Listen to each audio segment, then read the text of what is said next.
حياكم الله زوار صفحة محمد الثالث المهدي. نزولا عند رغبتكم مع شاعرنا العملاق الكبير الحبيب أبو حنظلة السوداني، اليوم قصيدة من نوع آخر،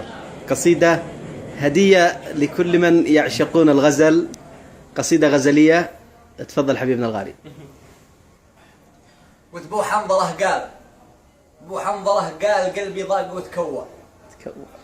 في ظل درب الهوى وطال حرماني، لا حول من ذا الحال والبلوى، يا حسرتي يا حنين قلبي ولغباني، كيف أعمل الجرح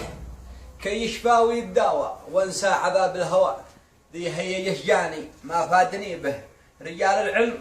والفتوى، ما فادني طب فرلندي وألماني ولا نفعني مقال الشعر والشكوى، حتى الطبيب اليماني صرت له عاني، قالوا علاجي مع خلي وذي لهوى، محبوب قلبي ولا غيره علاج ثاني، شربه هنيه من يده ذوقها تروى، تشفيك من علتك لا كنت مرضاني، وقلت دكتور خلي ذي علي نوى، وحرمني الكاس لا عاده ولا سقاني، رد الوفا بالجفا متغير الاجواء، ليته تجمل ويعمل واجب انساني، لكن خساره جعلت القلب له مأوى،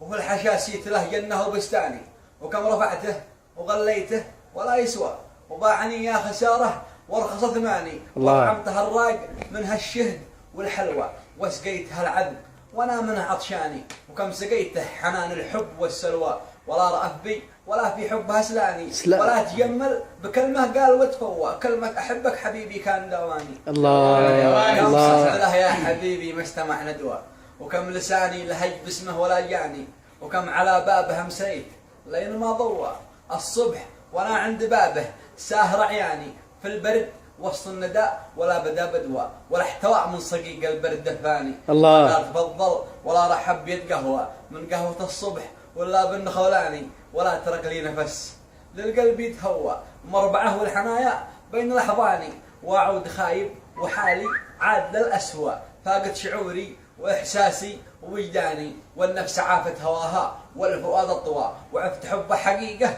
لو يراشاني، صريت واعزب بنسياه كثر ما سوى فيني، كفاني عذابه طول ازماني، وانسى عذاب الهوى والهم والغثوى، ولا طرى وسط بالي قلت رحماني، زل عني الشوق قبل الشوق يستقوى، واضعف امامه ودور عطف خلاني، عطفك لي يقرب وانا في حبلك اتلوى، سهل طريقي الهي واحسن الشاني، لكن شوقي هزمني كثر ما دوى، بين الحنايا وبين اعصاب شرياني، واشد نفسي اليه وانتقت الخطوه، حاولت اتمكن وكنت ازحف على اسناني، لكن هالصيم عديم القلب والجدوى، ما غير قال يا فتى ارجوك تنساني، قلت ابشري والنبي لرضيش يا حواء، وانساشي ونعتلش ما كنت سوداني. سلامتكم. الله قمة الروعة، صح لسانك، قمة الإبداع، قمة الروعة ما شاء الله.